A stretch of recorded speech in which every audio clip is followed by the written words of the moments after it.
சிவனே அழிக்கும்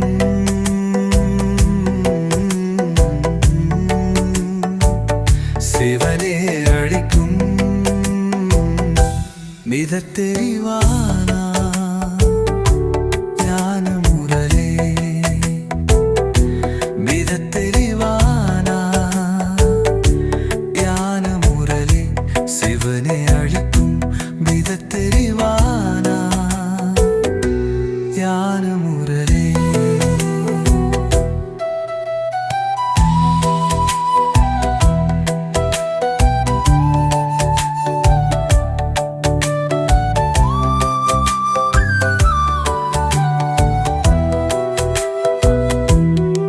பொள்ளத்தை நோக்கும் வெள்ளத்தை போல் பாபாவிடம் நாம் சென்றிடுவோம்.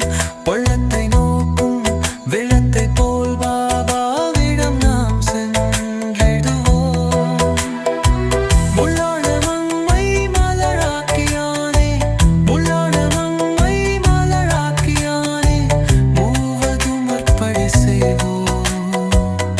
சிவனே அழிக்கும்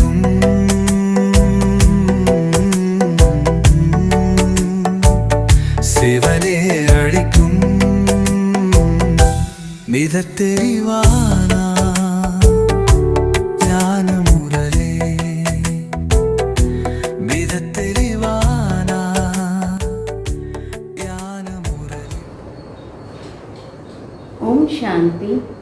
இன்றைய சாக்கார முரளி 13/7/2026. இனிமையான குழந்தைகளே, நீங்கள் உங்களது வாழ்க்கையை வைரம் போல ஆக்குவதற்காக தந்தையிடம் வந்துள்ளீர்கள். தந்தையின் நினைவினால்தான் அப்பேற்பட்ட வாழ்க்கை அமையும். கேள்வி: புதிய உலகத்தில் உயர்ந்த பதவிக்காக எந்த ஒரு முக்கியமான முயற்சி செய்ய வேண்டும்? பதில்: பாபா கூறுகிறார், இனிமையான குழந்தைகளே, எந்த பழைய சம்பந்தியினர் இவ்வளவு துக்கம் தந்தனரோ அவர்களது மோக வலையிலிருந்து புத்தியை நீக்கி தற்போது என் ஒருவனை நினைவு செய்யுங்கள். அவர்களுடன் வாழ்ந்து கொண்டே மனதை என்னிடம் ஈடுபடுத்துங்கள். மன்மனா பவ என்ற மந்திரத்தை எப்பொழுதும் நினைவில் கொண்டீர்கள் என்றால் நீங்கள் புதிய உலகத்தில் உயர்ந்த பதவியை அடைவீர்கள். பாடல்: நீ இரவெல்லாம் உறங்கியே இழந்தாய். ஓம் சாந்தி. எப்படி குழந்தைகளுக்கு தந்தை எல்லா சாஸ்திரங்களின் சாரத்தை புரிய வைக்கிறாரோ அதே போல இந்த பாடல்களின் சாரத்தை கூட உங்களுக்கு புரிய வைக்கிறார். அவரே அனைவரின் ஆன்மீக தந்தை. ஆன்மீக குழந்தைகளுக்கு பிரம்மா உடலில் வந்து புரிய வைத்து கொண்டிருக்கிறார். ஹே குழந்தைகளே, நமது வைரம் போன்ற பிறவி அமைந்து கொண்டிருக்கின்றது என்பதை அறிந்துள்ளீர்கள் என்று தந்தை புரிய வைக்கிறார். தந்தையிடம் நீங்கள் வருவதை வைரம் போன்ற பிறவியை அமைத்துக் கொள்வதற்காக. சொர்க்கவாசிகளுடையது வைரம் போன்ற பிறவி என்று கூறப்படுகிறது. நரகவாசிகளினுடையது சோழி போன்ற பிறவியாகும். நீங்கள் சங்கம யுகத்தையும் அறிந்து கொண்டு விட்டுள்ளீர்கள். நாம் இப்பொழுது சங்கம யுகவாசி ஆவோம். இந்த சங்கம யுகம் அனைவருக்குமே மங்களமானதாகும். இந்த சங்கம யுகத்தில்தான் அனைவருக்கும் கதி சத்கதி ஆகிறது. யார் செய்கிறார்? பரந்தாமத்திலிருந்து வரக்கூடிய பிரயாணி. அவர் பிரயாணி ஆவார். நீங்கள் பிரயாணி கிடையாது. நீங்கள் வந்து போவது இல்லை. நான் பழைய உலகத்தில் வந்து பிறகு திரும்பி செல்கிறேன் என்று தந்தை கூறுகிறார். இந்த சேவை செய்யக்கூடிய பிரயாணி ஒரே ஒருவர் ஆவார் என்பதை குழந்தைகள் அறிந்துள்ளீர்கள். அவர் வந்து குழந்தைகளாகிய நமக்கு பெரிய சேவை செய்கிறார். இப்பேற்பட்ட சேவையை வேறு யாரும் செய்ய முடியாது. பத்தீத்தர்களாகிய நமக்கு வந்து சேவை செய்யுங்கள் என்று சேவைக்காக தான் அழைக்கிறார்கள். நான் குழந்தைகளின் சேவையில் வந்துள்ளேன். ஏனெனில் குழந்தைகள் மிகவும் துக்கம் அடைந்துள்ளார்கள் என்று தந்தையும் கூறுகிறார். எங்களது துக்கத்தை நீக்குங்கள் மற்றும் அமைதியை கொடுங்கள் என்று முறையிடவும் செய்கிறார்கள். சுகம் மற்றும் சாந்தி இரண்டு விஷயங்கள் எப்பொழுதும் நினைவில் இருக்கின்றன. இங்கு துக்கம் மற்றும் அசாந்தி உள்ளது. அதனால் தான் அழைக்கிறார்கள். தந்தை தான் வந்து சிருஷ்டி சக்கரத்தின் முழு ரகசியத்தையும் குழந்தைகளுக்கு புரிய வைக்கிறார். இப்பொழுது பக்தி மார்க்கம் முடிவடைகிறது என்பதை குழந்தைகள் புரிந்துள்ளார்கள். கலியுகத்தின் கடைசி என்றால் பக்தி கீழே இறங்கிக் கொண்டே வருகிறது. ஞானத்தினால் உங்களுக்கு முன்னேறும் கலை ஆகிவிடுகிறது. நீங்கள் உயர்ந்ததிலும் உயர்ந்த பதவியை அடைந்து விடுகிறீர்கள். பின்னர் அந்த பிராப்தியின் சுகம் குறைந்து கொண்டே போகிறது. பக்தி பாரதத்தில் இருக்கும் அளவிற்கு வேறு எங்குமே இல்லை. அரை கல்பம் பக்தி நடக்கிறது. துவாபரம் ஆரம்பமானது முதல் மற்ற தர்மங்களின் ஸ்தாபனை ஆக ஆரம்பமானது. முதல் பக்தி ஆரம்பமாகிறது. பக்தி கூட முதலில் நன்றாக இருக்கும். எப்படி ஸ்வர்க்கம் முதலில் மிகவும் நன்றாக இருக்குமோ அப்படி பிறகு மெதுமெதுவாக களைகள் குறைந்து கொண்டே போகின்றன. பக்தி ஆரம்பமாகும் பொழுது முதலில் சிவனின் பூஜாரி ஆகிறார்கள். அரை கல்பம் எந்த ஒரு பூஜையும் ஆவது இல்லை. பிறகு பக்தி மார்க்கம் ஆரம்பமாகும் பொழுது மற்ற தர்மங்களும் ஆரம்பமாகின்றன. இவ்வளவு பக்தி வேறு யாரும் செய்ய முடியாது. முழுமையாக அரை கல்பம் பக்தி நடக்கிறது. எந்த தந்தை அனைவருக்கும் குறிப்பாக பாரதத்திற்கு சத்கதி அளிக்கிறாரோ, ஸ்வர்க்கத்திற்கு அதிபதி ஆக்குகிறாரோ, அதே தூர தேசத்து பிரயாணி இப்பொழுது குழந்தைகளாகிய நமக்கு மீண்டும் ஸ்வர்க்கத்தின் அரசாட்சியை அளிக்க வந்துள்ளார் என்பதையும் குழந்தைகளாக நீங்கள் அறிந்துள்ளீர்கள். ஆஸ்தி கூட எவ்வளவு வலிமையானது. ஆனால் ஒரு விஷயம் கூட யாருடைய புத்தியிலும் பதியவில்லை. பாரதத்தில் எவ்வளவு பக்தி செய்கிறார்கள், எவ்வளவு கோயில்கள் உள்ளன. பாரத கண்டத்தில் ஏராளமான கோயில்கள் உள்ளன. இவை யாருடைய கோவில்கள் என்பதை இப்பொழுது நீங்கள் அறிந்துள்ளீர்கள். முதலில் சிவபாபாவின் கோயில் அமைக்கப்படுகிறது. பிறகு தேவதைகளின் கோயில்கள் அமைக்கப்படுகின்றன. அந்த கோயில்கள் கூட உங்கள் முன்னால் உள்ளன. ஒரு புறம் சிவபாபாவிற்கு பூஜை செய்து கொண்டே இருக்கிறார்கள். மறுபுறம் சிவபாபா உங்களை பூஜைக்குரியவராக ஆக்கி கொண்டிருக்கிறார். நீங்கள் பூஜைக்குரிய தேவதை ஆவதற்காக இங்கு வந்துள்ளீர்கள். யாரெல்லாம் தேவதைகளுக்கு பூஜாரியாகி இருக்கிறார்களோ உண்மையில் அவர்களுக்கும் வந்து இங்கு பிராமணர்களாக ஆவார்கள். மெல்ல மெல்ல அதிகமாகிக் கொண்டே போகும். எல்லோரும் ஒட்டுமொத்தமாக படிக்க முடியாது. நேரம் பிடிக்கிறது. முந்தைய கல்பத்தில் கூட யார் படித்திருக்க கூடுமோ அவர்களே பின்னர் படிப்பார்கள். ஒருவருக்கொருவர் படிப்பித்துக் கொண்டே இருக்க வேண்டும். அனைவருக்கும் தந்தை மற்றும் சிருஷ்டியின் முதல் இடைக்கடை பற்றிய ஞானம் கூறுகிறீர்கள். அதன் மூலம் மனிதர்கள் ஸ்வர்க்கத்தின் அதிபதி ஆகிவிட முடியும். அதை வந்து புரிந்து கொள்ளுங்கள். இந்த நாடகம் எப்படி சக்கரம் சுற்றி வருகிறது என்பதை குழந்தைகளாகிய உங்களுடைய புத்தியில் உள்ளது. லட்சக்கணக்கான வருடங்களின் கதையை யாருமே கூற முடியாது. 5000 வருடங்களுக்கு முன்னால் என்ன இருந்தது, யாருடைய ஆட்சி இருந்தது என்பதை நீங்கள் அறிந்துள்ளீர்கள். பாரதத்தில் பூஜைக்குரிய தேவி தேவதைகளாகிய நம்முடைய ராஜ்யம் இருந்தது. நாம் பூஜைக்குரியவராக இருந்தோம். பிறகு பூஜாரி ஆனோம் என்பது நினைவில் வந்ததல்லவா? இதற்கு முன்பு இது தெரியாமல் இருந்தது. நாமே பூஜைக்குரிய தேவதைகளாக இருந்தோம். பிறகு நாம் 84 பிறவிகள் எடுத்தோம்.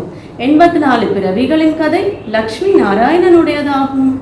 நீங்கள் உங்களுடைய 84 பிறவிகளின் கதையை கூறுகிறீர்கள். அவர்களுக்கு தங்களுடைய கதையை அமர்ந்து எழுதுவதில் நிறைய நேரம் பிடிக்கிறது. உங்களால் ஒரு நிமிடத்தில் 84 பிறவிகளின் கதையை கூற முடியும். அவர்கள் ஒரு பிறவியின் கதையை எழுதுகிறார்கள். சிறிய வயதில் என்னென்ன செய்தோம் என்பதை அவர்களுடைய கதையில் கூறுகிறார்கள். நாங்கள் எப்படி 84 பிறவியின் சக்கரத்தை சுற்றுகிறோம். ஒருவருடைய விஷயம் கிடையாது. நிறைய பிராமணர்கள் இருக்கிறார்கள். நீங்கள் தான் இந்த சக்கரத்தை அறிந்துள்ளீர்கள். இந்த சக்கரத்தை அறிந்து கொள்வதால் நீங்கள் ராஜா ராணி ஆகிறீர்கள். மேலும் மற்றவர்களையும் ஆக்கவும் செய்கிறீர்கள். பக்தி கூட பாரதவாசிகளைப் போல வேறு யாரும் செய்வது இல்லை. மற்றது எதெல்லாம் மடங்கள், சம்பிரதாயங்கள், தர்மங்கள் ஆகியவை உள்ளனவோ அவை நமது பக்தியின் காலத்தில் ஸ்தாபனை ஆகிறது. முதலில் நம்முடைய எவ்வளவு சிறிய மலர்களின் சரியாக இருந்தது, ஆன்மீக தோட்டமாக இருந்தது. நீங்கள் உயிரோட்டமுள்ள மலர்களாக இருந்தீர்கள். இதற்கு மலர்களின் தோட்டம் என்று கூறப்படுகிறது. பிறகு அதுவே முட்களின் தோட்டமாகி விடுகிறது. இச்சமயம் எல்லோருமே முட்களாக ஆகிவிடுகிறார்கள். பிறகு முட்களிலிருந்து மலராக எப்படி ஆவது என்பதை தந்தை வந்து புரிய வைக்கிறார். ஒருவருக்கொருவர் துக்கம் கொடுப்பது முள் கொத்துவது போல ஆகும். மாணவ வாழ்க்கை மிக சிறந்தது என்று கூறப்படுகிறது. அது மிகவும் நன்றாக இருக்கும். ஆண் குழந்தைகளுக்கும் பெண் குழந்தைகளுக்கும் மிகவும் மகிழ்ச்சியுடன் படித்து கொண்டே இருப்பார்கள். திருமணம் செய்தார்களோ இல்லையோ பின் ஒருவருக்கொருவர் முள் குத்த ஆரம்பிப்பார்கள். சத்தியுகத்தில் யாருமே முள் குத்துவது இல்லை. இப்பொழுது நீங்கள் மீண்டும் மலராகிறீர்கள். பாரதம் ஸ்வர்க்கமாக இருக்கும் பொழுது எவ்வளவு அளவற்ற சுகம் இருந்தது என்பதை நீங்கள் அறிந்துள்ளீர்கள். தங்க சுரகங்கள் இருந்தன. இப்பொழுது அவை காலியாகி விட்டது. பிறகு உங்களுக்கு நிரம்ப கிடைக்கும். பாரதத்தில்தான் தங்கம், வைரம், வைடூரியத்தின் சுரங்கங்கள் இருந்தன. அச்சமயம் அமெரிக்கா போன்ற எதுவும் இருக்காது. பாம்பே கூட இருக்காது. ஆச்சரியம் அல்லவா? கலியுகத்தில் கடைசியில் சிறிதளவு கூட தங்கம் தென்படுவது இல்லை. பிறகு சத்தியுக ஆரம்பத்தில் இத்தனை தங்க சுரங்கங்களும் நிரம்பியதாகி விடுகிறது. தங்க மாளிகை ஆகிவிடுகிறது. ஆச்சரியம் இல்லையா? அங்கு சுரங்கங்களிலிருந்து எவ்வளவு ஏராளமான தங்கத்தை வெளியே எடுக்கிறார்கள். எப்படி இங்கு மண்ணினால் செங்கல் தயாரிக்கிறதோ அதே போல தியானத்தில் அங்கு தங்கத்தால் செங்கற்கல்கள் தயாரிக்கின்றனர். மாயா மச்சந்தர் என்ற நாடகத்தை காண்பிக்கிறார்கள். அங்கு தங்கமே தங்கம் என்ற காட்சியை பார்த்தால் உண்மையில் சத்தியுகத்தில் தங்கம் இருக்கும். இங்கே பாருங்கள், மண்ணினுடைய செங்கற்கள் கூட கிடைப்பது இல்லை. இங்கு எந்த அளவிற்கு செங்கற்கள் பைசா கொடுத்து கிடைக்கிறதோ அந்த அளவு அங்கே தங்க செங்கற்கள் இலவசமாக கிடைக்கும். இரவு பகலுமான வித்தியாசம் உள்ளது. பின் ஏன் புது உலகத்தில் உயர்ந்த பதவியை அடைவதற்கான முயற்சி செய்யக்கூடாது? இங்கு மோகத்தின் வலையில் ஏன் சிக்க வேண்டும்? பழைய சம்பந்தங்களில் நீங்கள் எவ்வளவு துக்கம் எடுக்கிறீர்கள் என்று தந்தை கூறுகிறார். இவர்களை விட்டுவிடுங்கள் என்று அப்படி ஒன்றும் பாபா கூறுவது இல்லை. புத்தி யோகத்தை ஒரு தந்தையிடம் ஈடுபடுத்தினால் மட்டும் போதும். பின் நீங்கள் உலகத்தின் அதிபதி ஆகிவிடுகிறீர்கள். மன்மனாபவ என்பதன் பொருளே என்னை நினைவு செய்யுங்கள் மற்றும் விஷ்ணு சதுர்புஜா அதாவது விஷ்ணு புரியை நினைவு செய்யுங்கள். அடிப்படை வார்த்தை ஒன்றே ஒன்றுதான். பக்தி மார்க்கத்தில் ஏராளமான விஷயங்கள் இருக்கிறது. இப்பொழுது ஆத்மாக்களாகிய நீங்கள் அனைவரும் பிரிய தர்சனான ஒரே ஒரு பரம்பிதா பரமாத்மாவின் பிரிய தர்சனிகள் ஆவீர்கள்.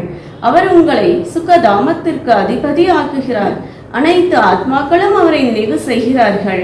நீங்கள் ஆன்மீக பிரிய தர்சனருக்கு உடையவர்களான ஆன்மீக பிரிய தர்சினிகளாக ஒரே ஒரு முறை ஆகிறீர்கள்.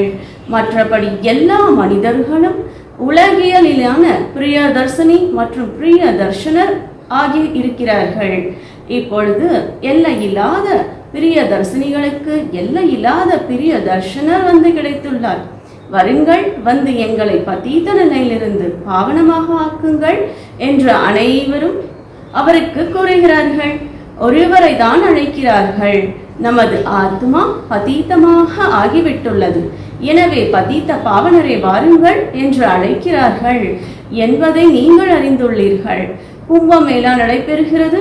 அதில் எத்தனை பேர் போய் கங்கா ஸ்நானம் செய்கிறார்கள்?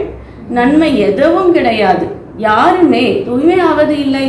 இப்பொழுது தந்தை வந்து ஞான மழை பொழிகிறார். உங்கள் மீது ஞான மழை பொழிந்து கொண்டிருக்கிறது. அதன் மூலம் மீண்டும் முட்களின் காடு மலர்களின் தோட்டமாகிவிடும். நமது ராஜ்யம் இருக்கும் பொழுது அங்கு பதீத்தமானோர் எவருமே இருக்க மாட்டார்கள் என்பதை நீங்கள் அறிந்துள்ளீர்கள். முழு உலகத்தின் மீது ஞான மழை பெய்து விடுகிறது. எல்லாமே பசுமை ஆகிவிடுகிறது. வைடூரியங்களின் சுரங்கங்கள் கூட புதியதாகி விடுகிறது. இப்பொழுது குழந்தைகளாகிய நீங்கள் எவ்வளவு குஷியில் இருக்க வேண்டும். நீங்கள் என்னை நினைவு செய்தீர்கள் என்றால் உங்களுடைய விகர்மங்கள் அழிந்து போகும் என்று எல்லையில்லாத தந்தை வந்து புரிய வைக்கிறார் என்பதை நேரடியாக பார்க்கிறீர்கள். நீங்கள் எங்கு அமர்ந்திருந்தாலும் சரி, ஸ்நானம் செய்யுங்கள். புத்தியில் தந்தையின் நினைவு இருக்கட்டும். அங்கே நினைவு செய்வதற்கான நேரம் உள்ளது. தந்தை எவ்வளவு நினைவு செய்வீர்களோ அவ்வளவு வருமானம் உள்ளது. நினைவினால் தான் வருமானம் உள்ளது, நினைவினால் சேமிப்பாகிறது என்று எப்பொழுதாவது கேள்விப்பட்டிருக்கிறீர்களா? எவ்வளவு பெரிய வருமானமாகும். நீங்கள் விஷ்ணுபுரிக்கு அதிபதி ஆகிவிடுகிறீர்கள்.